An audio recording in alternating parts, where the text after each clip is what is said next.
Break के बाद आप सभी का स्वागत है। चलिए रुक करते हैं बड़ी खबर की ओर। इस वक्त की बड़ी खबर की ओर रुक कर लेते हैं। इस वक्त की बड़ी खबर, दिल्ली पर अमित शाह की बैठक जारी है। सर्वदलीय बैठक अमित शाह की अध्यक्षता में हो रही है। कोरोना के बढ़ते मामलों को लेकर ये सर्वदलीय बैठक जो है वो बुलाई जा रही है। दिल्ली के हेल्थ गृह मुख्य सचिव भी बैठक में मौजूद हैं। बड़ी खबर कोरोना को लेकर हम आपको दिखा रहे हैं। बीजेपी के आदेश गुप्ता, कांग्रेस के अनिल चौधरी भी इस बैठक में मौजूद हैं और बैठक में आम आदमी पार्टी, कांग्रेस, बीजेपी के नेता शामिल हैं। बड़ी खबर आपको बता रहे हैं, दिल्ली में अमित शाह की अध्यक्षता में सर्वदलीय बैठक जो है वो करवाई जा रही है। कोरोना वायरस संक्रमण के तेजी से बढ़ रहे मामलों को लेकर लगातार चिंताओं के बीच केंद्रीय गृह मंत्री अमित शाह ने बीते दिन भी बैठक जो है दिल्ली सरकार के साथ की थी। उपराज्यपाल अनिल बैजल के साथ की थी। इस बैठक में आपको बता दें कि मुख्यमंत्री अरविंद केजरीवाल भी मौजूद रहे थे। कई फैसले लिए थे और बेड्स की कमी जिस तरीके से देखी जा रही है उसे पूरा करने के लिए कुछ आदेश जारी किए गए और आज एक बार फिर से एक सर्वदलीय बैठक जो है गृह मंत्री अमित शाह की अध्यक्षता में हो रही है, जारी है। इसमें तमाम पार्टियों के नेता जो हैं वो मौजूद हैं। आपको बता दें कि देश में कोरोना के मामले तेजी से बढ़ते जा रहे हैं। स्वास्थ्य मंत्रालय की ओर से बैठक जो है बुलाई जा रही है और तमाम कदम स्वास्थ्य विभाग की ओर से उठाए जा रहे हैं। वहीं पर अब दिल्ली में कोरोना से निपटने के लिए आज एक बार फिर से गृह मंत्री अमित शाह ने सर्वदलीय बैठक बुलाई है और ये बैठक चल रही है। सुबह 11 बजे बैठक शुरू हुई है और आपको बता दें कि इस बैठक में दिल्ली के बीजेपी, आम आदमी पार्टी, कांग्रेस और बीएसपी के अध्यक्ष शामिल हुए हैं। और इससे पहले आपको बता दें कि दिल्ली में कोरोना से निपटने को लेकर गृह मंत्री ने कल मुख्यमंत्री अरविंद केजरीवाल के साथ बैठक की थी, जिसके बाद अमित शाह ने शाम 5 बजे नगर निगम के मेयर और अधिकारियों के साथ भी बैठक की थी। कोरोना पर चर्चा की गई थी। वहीं पर आज ये सर्वदलीय बैठक फिर से की जा रही है। वहीं इस मुद्दे पर और ज्यादा बातचीत करेंगे। हमारी एग्जीक्यूटिव एडिटर सीमा गिल जी हमारे साथ जुड़ चुकी हैं। जी सीमा जी, सर्वदलीय बैठक जारी है।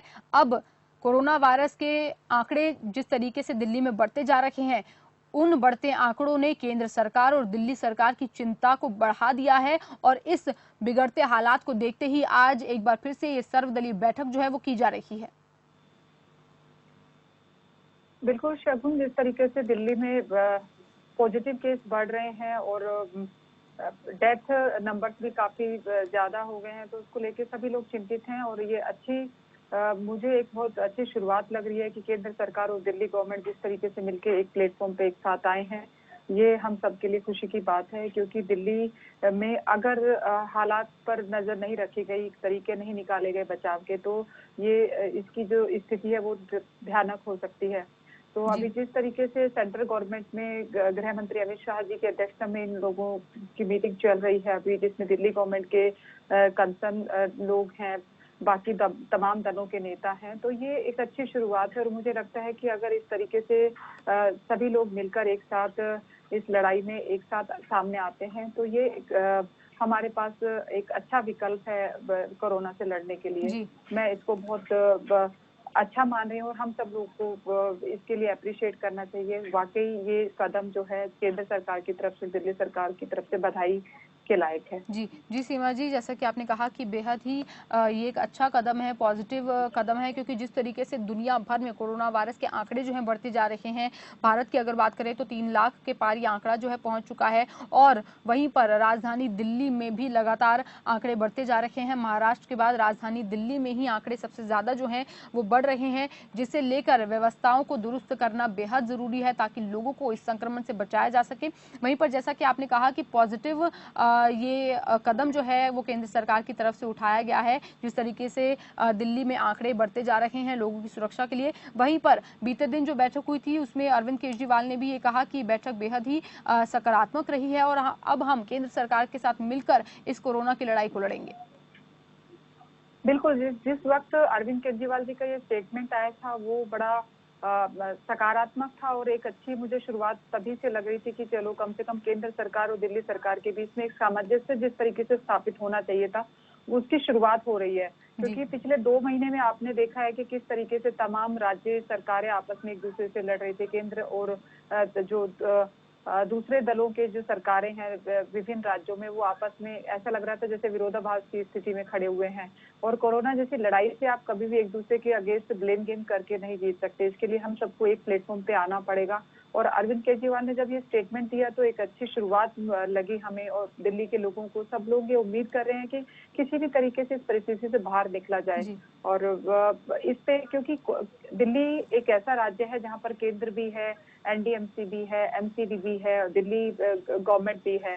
तो दिल्ली में जब तक सब लोग मिलकर एक साथ काम नहीं करेंगे तब तक इस पर जो सफलता है वो हासिल करना बहुत दूर की बात होगा। तो इसलिए इन सब लोगों को साथ आना ही था और अच्छी बात हुई कि ये अभी भी समय रहते साथ में आ गए हैं। और मुझे ऐसे लग रहा है कि कुछ ना कुछ सार्थक कदम उठाए जाएंगे इस मीटिंग के बाद में, जो दिल्ली की जनता के लिए भी सुकून भरे होंगे और हम सब के लिए। क्योंकि जिस तरीके से नंबर लगातार बढ़ रहे हैं और दिल्ली क्योंकि आने वाले अगले महीने में बारिश का सीजन है, उसके बाद स्थिति और ज्यादा भयानक हो सकती है।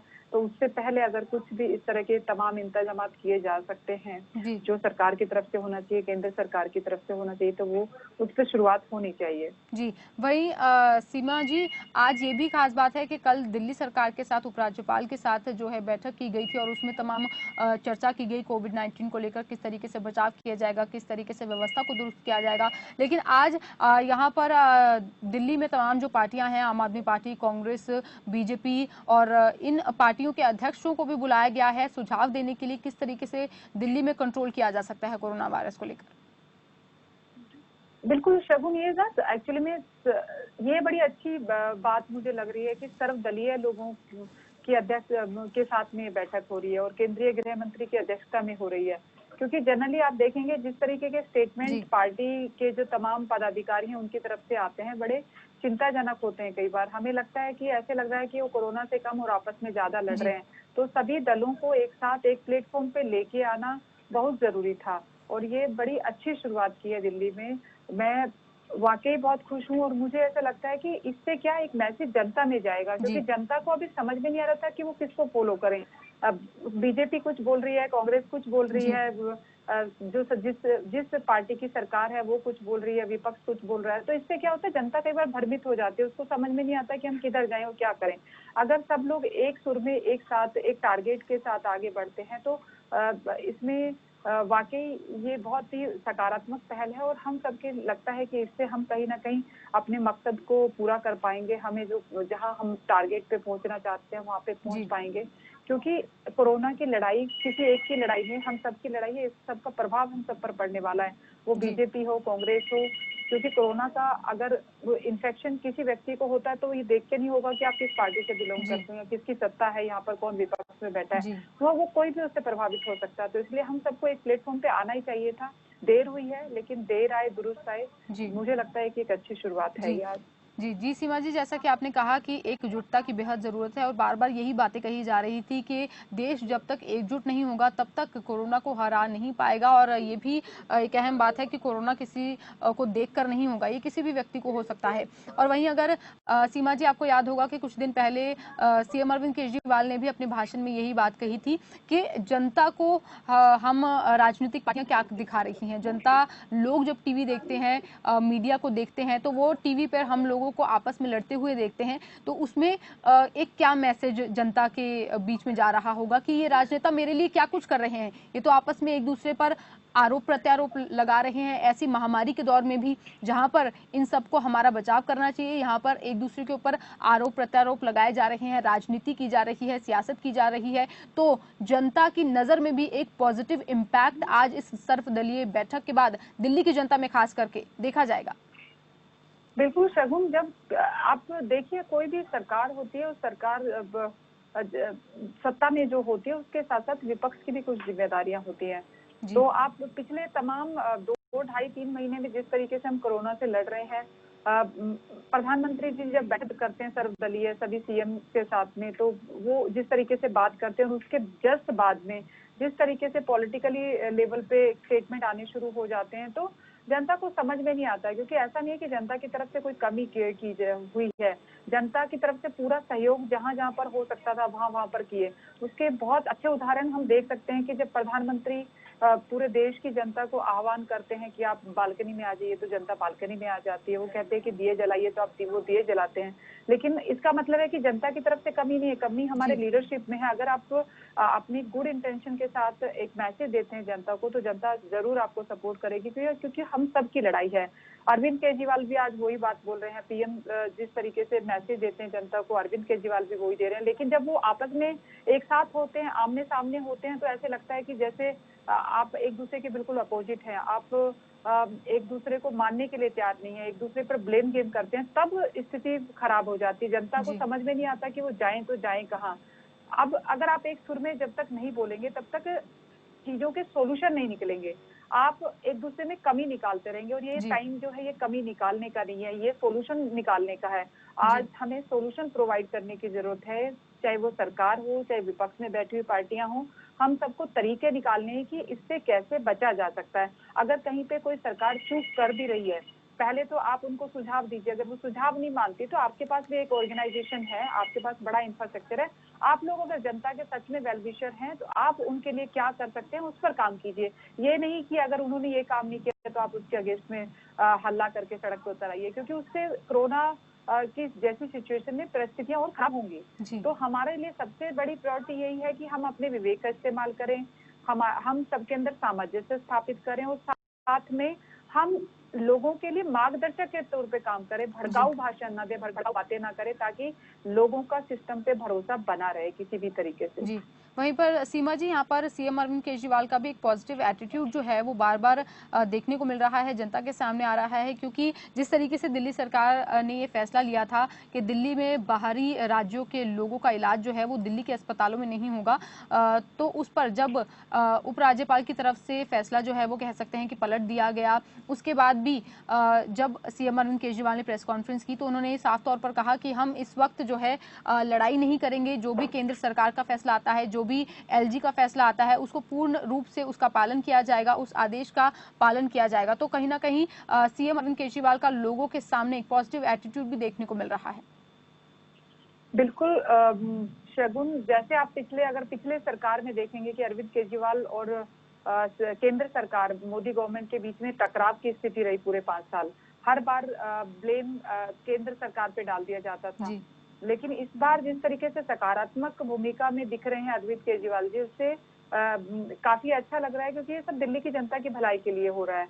अगर आप इस तरीके से सकारात्मक रवैया रखेंगे, तो नो डाउट आपका जो सपोर्टिव सिस्टम है वो आपको ज्यादा सपोर्ट करेगा। क्योंकि ब्लेम करना बहुत आसान है किसी के लिए भी, लेकिन किसी भी तरह की परिस्थितियों में सॉल्यूशन निकालना बहुत मुश्किल होता है, नो डाउट। लेकिन आपके पास रास्ता वही होना चाहिए। और अरविंद केजरीवाल जी से उम्मीद इसलिए भी करते हैं हम लोग, क्योंकि अरविंद केजरीवाल जी एक तो पढ़े लिखे IITian है, ऊपर वो IRS रहे हैं, तो एडमिनिस्ट्रेशन सर्विसेज में रहे हैं। आपके पास जब आप एडमिनिस्ट्रेटिव सर्विसेज में होते हैं, तो आपको इस तरह की परिस्थितियों से निपटने के लिए प्रॉपर तरीके से गाइडेंस मिलती है, आपकी उस तरीके से सर्विसेज में ट्रेनिंग होती है। तो अगर आप उस स्किल का आज भी इस्तेमाल नहीं करेंगे, तो फिर आप पूरी तरीके से फ्लॉप भी हो सकते हैं। तो मुझे लगता है कहीं ना कहीं अरविंद केजरीवाल जी के दिमाग में भी ये बात होगी। उनको पता है कि दिल्ली की जनता उनसे क्या उम्मीद करती है, क्योंकि हर बार आप ये कह के बच नहीं सकते कि केंद्र सरकार आपको साथ नहीं दे रही है। आपको सत्ता में अगर दिल्ली ने दोबारा बिठाया, दिल्ली की जनता ने दोबारा बिठाया, तो आपकी जिम्मेदारी बनती है कि आप दिल्ली जाके केंद्रीय सरकार के हाथ जोड़िए, लेकिन सोल्यूशन निकालने की जिम्मेदारी आपकी है। आप अपनी अकाउंटेबिलिटी सेट कीजिए। तो इस पे बहुत अच्छी पहल इस बार अरविंद केजरीवाल जी ने की है, और मुझे उम्मीद है कि केंद्र सरकार की तरफ से भी वो पूरा समर्थन दिल्ली सरकार को मिल रहा है, और आगे भी मिलेगा। और सब लोग मिलके एक साथ दिल्ली की जनता की भलाई के लिए काम कर सकते हैं। यही हम सबके लिए बहुत जरूरी है आज की डेट में। जी, तो जनता के लिए काम करने के लिए सरकार लगातार तत्पर है, और दिल्ली सरकार की तरफ से भी लगातार कहा जा रहा है कि पूरी व्यवस्था जो है वो दिल्ली वासियों के लिए की जा रही है, ताकि संक्रमण को रोका जा सके। लेकिन सीमा जी, आप क्या देखती हैं कि कहां पर दिल्ली सरकार से चूक हो रही है कि लगातार ये आंकड़ा जो है वो बढ़ता जा रहा है? जी सीमा जी, मेरी आवाज पहुंच पा रही है आप तक? तो यहाँ पर शायद संपर्क हमारा नहीं हो पा रहा है सीमा जी से, और तो एक बार फिर से हम संपर्क साधने की उनसे कोशिश करेंगे, उनसे जुड़ने की एक बार फिर से कोशिश करेंगे। तो आज सर्वदलीय बैठक जो है वो बुलाई गई है, और अमित शाह की अध्यक्षता में ये बैठक जो है वो हो रही है। तमाम दलों के अध्यक्षों को यहाँ पर बुलाया गया है। दिल्ली में जिस तरीके से स्थिति जो है वो चिंताजनक बनी हुई है, उसे लेकर ये बैठक आज हो रही है। बीते दिन मुख्यमंत्री अरविंद केजरीवाल, उपराज्यपाल अनिल बैजल के साथ भी गृह मंत्री अमित शाह ने चर्चा की थी कोरोना वायरस को लेकर। सीमा गिल जी, एग्जीक्यूटिव एडिटर, एक बार फिर से हमारे साथ जुड़ चुके हैं, उनसे फिर से बातचीत करते हैं। जी सीमा जी, आपको मेरी आवाज मिल पा रही है? या शगुन, मैं यही बोल रही हूँ कि आपका सवाल मुझे एक बार दोबारा रिपीट करें। जी सीमा जी, मैं आपसे पूछ रही थी कि जिस तरीके से दिल्ली सरकार ये कह रही है कि हम व्यवस्थाएं कर रहे हैं, पूरी तरीके से अस्पतालों में व्यवस्था को दुरुस्त करने की कोशिश की जा रही है, कोशिशें की जा रही है कि लोगों को संक्रमण से बचाया जाए, लेकिन क्या कह सकते हैं कि दिल्ली सरकार से कहाँ चूक हो रही है कि संक्रमण का आंकड़ा जो है संक्रमितों का वो लगातार बढ़ता जा रहा है दिल्ली में? शगुन, देखो, दिल्ली की परिस्थिति थोड़ी सी बाकी राज्यों से डिफरेंट है। जैसे मुंबई और दिल्ली की हम बात करते हैं, क्योंकि दिल्ली में माइग्रेशन नंबर्स बहुत ज्यादा हैं। दिल्ली का जिस तरीके से जो फिजिकली स्ट्रक्चर है, वहाँ पर जिस तरीके से नंबर्स हैं लोगों के, उसमें कई कई कॉलोनीज ऐसी हैं जहाँ पर बहुत क्लोज कनेक्टिविटी है लोगों की। एक छोटे छोटे घर में जो माइग्रेट लेबर होती है, वो कई बार एक एक रूम में 5-5, 6-6 लोग रह रहे होते हैं, आपस में एक दूसरे से कनेक्ट करते हैं। आप बाजारों में अगर आप जाके देखेंगे, क्योंकि पूरी दिल्ली पूरी सिटी है, सिटी में बहुत सारे बाजार हैं, ऐसे कॉमर्शियल एरियाज हैं जहाँ पर लोग क्लोज कनेक्टिविटी को कांटेक्ट में आते हैं। फिर जिस तरीके से बहुत इनिशियल स्टेज पे आपने देखा कि अरविंद जब लॉकडाउन की परिस्थितियां आई दिल्ली में, पूरे हिंदुस्तान में आई, लेकिन दिल्ली में आप देखेंगे कि आनंद विहार वाला जो एपिसोड हुआ कि सब लोग एक साथ जाके इकट्ठे हो गए, क्योंकि माइग्रेट लेबर के पास एक बहुत बड़ी इनसिक्योरिटी थी उनके मन में। उसकी वजह भले वाजिब थी, लेकिन वो इनसिक्योरिटी थी जिसकी वजह से लोगों को समझ में नहीं आ रहा था कि वो क्या करें। और वो कई बार डर के माहौल में और परिस्थितियां ना समझने की वजह से कुछ इस तरह के कदम उठा लिए गए जो एक दूसरे को मूवमेंट्स में लोग चले गए, एक दूसरे के आसपास लोगों को समझ में नहीं आ रहा था कि कैसे हम बचें, क्या करें। तो उस वजह से वो नंबर्स बढ़ते गए। और उसमें उस टाइम पे जब बहुत ज्यादा जरूरत थी सरकारों को आपस में बात करने की, एक दूसरे के साथ सामंजस्य स्थापित करने की, उस वक्त में सेंट्रल गवर्नमेंट और दिल्ली गवर्नमेंट के बीच में जिस तरीके का रोल प्ले करना चाहिए था वो तब नहीं हो रहा था। तब आपस में आपने देखा है कि दिल्ली सरकार और यूपी गवर्नमेंट के बीच में एक टकराव की परिस्थितियां हो गई, हरियाणा और दिल्ली के बीच में परिस्थितियां टकराव की हो गई। तो इस तरीके से राजनीति कई बार बीच बीच में हावी होती गई। उसकी वजह से जो प्रिकॉशंस लेने चाहिए थे, जो तरीके अपनाने चाहिए थे सरकार की तरफ से, या जो सिस्टम को जो इम्प्लीमेंटेशन होना चाहिए था, वो प्रॉपर तरीके से नहीं हो पाया, जिसकी वजह से नंबर बढ़ते गए। इसमें कोई एक वजह नहीं, बहुत सारी वजह हैं जो मिलती गई। और दिल्ली और मुंबई जैसे शहर के लिए बड़ा चैलेंजिंग है कोरोना जैसी लड़ाई से लड़ना, जहाँ पर बहुत ज्यादा नंबर में लोग रहते हैं, बहुत क्लोज कॉन्टेक्ट में रहते हैं। तो वहाँ पर सरकार और सिस्टम के साथ साथ आम आदमी को भी ये समझ रखनी बहुत जरूरी है कि हम अपनी सोशल डिस्टेंसिंग को किस तरीके से मेंटेन रखें। अभी भी आप देखेंगे जिस तरीके से जब से लॉकडाउन खुला है, लोग जो बाजार हैं, आप अगर बाजार में जाते हैं तो आपको देखेंगे कि आपको नॉर्मली भीड़ दिखाई देती है। हमें अभी भी ये समझ में नहीं आ रहा है कि अगर हमें जरूरत नहीं है और ऐसी जरूरत है जो लगता है कि जिसके बिना हमारा काम चल सकता है, उससे बचना चाहिए। तो आम आदमी की जो समझ है वो भी मुझे कहीं ना कहीं अपरिपक्व लगती है। तो हम सब लोग जब तक एक साथ सपोर्टिव सिस्टम में नहीं आएंगे, एक दूसरे के साथ भागीदारी सुनिश्चित नहीं करेंगे, तो जहां पर सरकार की जिम्मेदारी बढ़ जाती है और सरकार को अपनी जिम्मेदारी निभानी है, उतनी ही जिम्मेदारी जो है आम जनता पर भी है, आप पर भी है, मुझ पर भी है कि हम अपनी सुरक्षा का ध्यान रखें, सावधानी बरतें, ताकि इस कोरोना वायरस को फैलने से रोका जा सके। सीमा जी, हमारे साथ जुड़ने के लिए आपका बेहद शुक्रिया, जानकारी देने के लिए और हमसे बातचीत करने के लिए।